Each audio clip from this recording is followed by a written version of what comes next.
Coolpad Coolplay 6 is the latest addition to Coolpad's performance lineup. While companies have been advertising their phone as a trendsetter, the Play 6 is mostly focused on gaming and performance in general, all thanks to the huge amount of RAM and battery. Without any further delay, let's take a look if the mid-ranger from Coolpad is worth your money or not.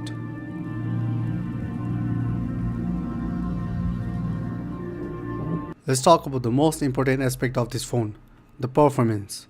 Coolpad Coolplay 6 is befitted with Snapdragon 653 chipset inside.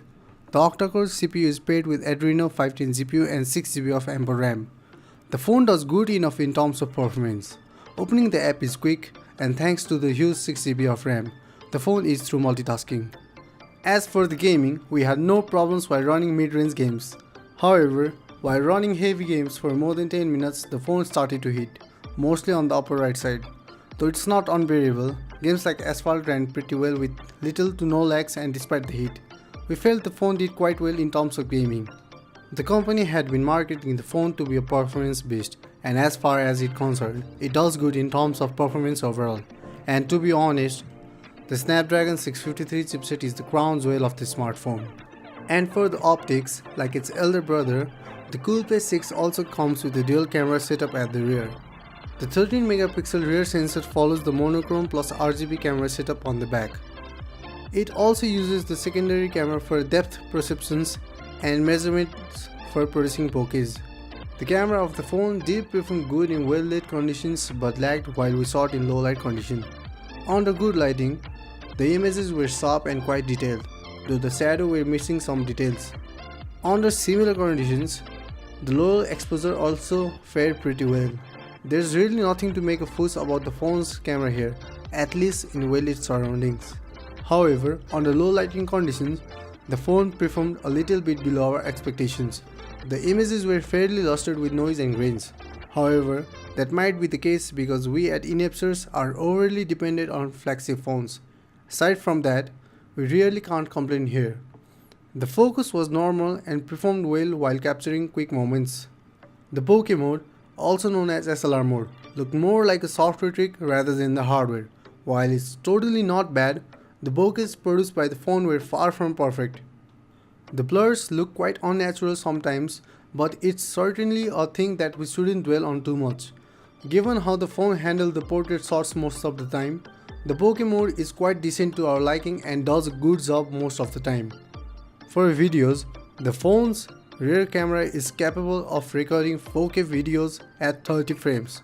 However, while recording for more than 10 minutes, the phone gets quite warm but was still comfortable to hold. Likewise, the 8 megapixel camera at the front shoots some decent photos in well-lit conditions. The images produced by the front camera were detailed enough and pleasing to the eyes. We can say that the phone's got one of the best cameras for selfies and does really well as opposed to the Mi A1. The Coolpad Coolplay 6 has an okayish display.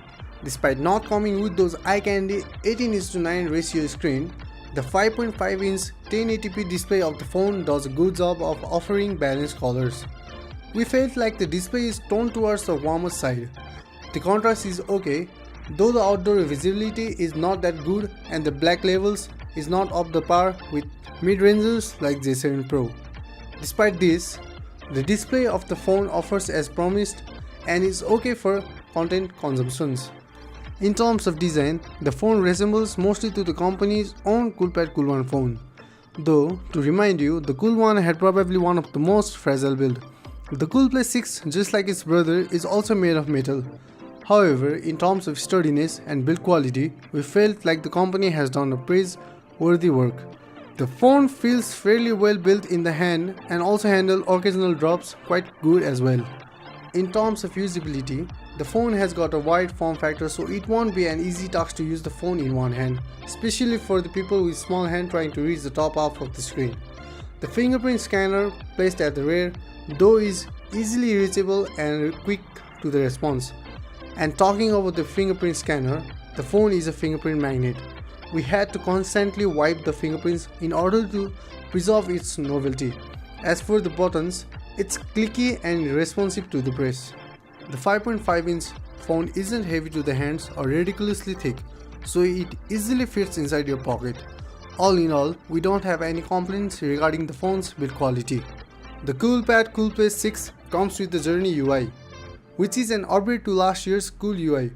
Albeit the name change, the UI is mostly similar with bit of an interface changes to be seen. Mostly notably an integration of theme manager. Sadly, there were no good themes to choose from and we couldn't figure out to download new ones either. However, you're using an Android phone, so there's abundance of option in Play Store. I would suggest using the Nova launcher for stock look that the phone misses out on. Despite lacking the stock look, the Journey UI has some handy software tools like the phone manager app for changing permissions, cleaning temporary files, cleaning cache and more. There's also an app freezer, which allows you to automatically freeze or disable apps you don't use often. While there's some minor bugs here and there, we really didn't find any major stains on the software. The new UI performed up to our expectations and does justify the beefy internals it packs. However, the only bumper here is how the software handles the notifications. Notifications on the phone can't be dismissed with a simple swipe. A swipe shifts them to the side, revealing some more options. This really can be a deal breaker for most of the users who have used or still uses other phones. Aside from that, the Journey UI boasts a minor change with stylish icons replacing the stock ones. It's based on the Android Nougat out of the box, which hosts some other features like split screen. Talking about the battery life on this phone is commendable and deserves a huge plaudit. The 4000 mAh battery remarkably lasted a whole day for us with some moderate app switching and gaming. Although, heavy use of the phone might drain the battery quicker than usual, the battery life on this thing is really impressive. The only caveat here is its charging time. The Play 6 nearly took 2 hours to complete the charge from 0 to 100. Oddly enough, the company has not chosen to integrate the fast charging technology inside the phone, despite the fact that the Snapdragon 653 chipset does support it. We are not sure if the technology can be reviewed through a quick OTA update. The Coolpad Coolplay 6 is definitely a phone that we can depend on. However, we still feel the phone is oddly missing out bits and pieces on some of the department. Albeit the quirks, the phone is definitely not the least appealing options. The Play 6 is no doubt here a great performer and does great in gaming, while at the same time also stays responsible in terms of battery life and camera. And then again, with a price around 30,000, we really can't complain it, can we? And that's it, the review of the Coolpad Coolplay 6. We hope you guys liked the video. Hit the like button if you liked it and also don't forget to subscribe us as we bring more reviews and giveaways.